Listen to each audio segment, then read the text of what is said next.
Battle-scarred eastern Mosul. Since October, residents caught in the crossfire of a government offensive against Islamic State jihadists have faced an agonizing choice. Flee their homes or, like Hazem, stay on despite the fighting. It was a good decision to stay. It went well for us in the eastern part. Even if God spared some, those who left were wounded. It's safer to stay at home. This vast camp 30 kilometers from Mosul is where many who fled sought shelter. Taha and his family left their home in the middle of the night, braving gunfire to cross the front line to reach safety. I want to say to the people of West Mosul that if there's lots of bombing, they should stay hidden at home. But if they have a chance to flee IS, they should escape. It's better.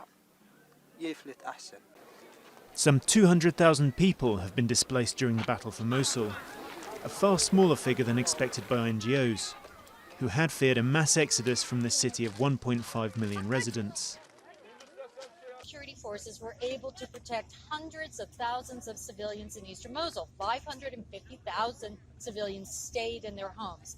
Their intention is to use a similar humanitarian concept of operations in western Mosul as long as it's effective. Iraqi forces have urged residents to stay in their homes. They then avoid using heavy weapons to bomb the city. They want to prevent large-scale destruction and to stop IS jihadists escaping or infiltrating their lines. We've noticed that IS targets people trying to flee, especially during the first phase of operations. They target civilians and cause heavy casualties.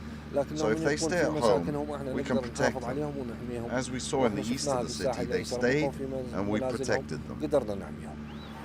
According to the UN, some 50,000 people have already returned to their homes in eastern Mosul. Iraqi forces have just launched a fresh assault against IS in the city's west.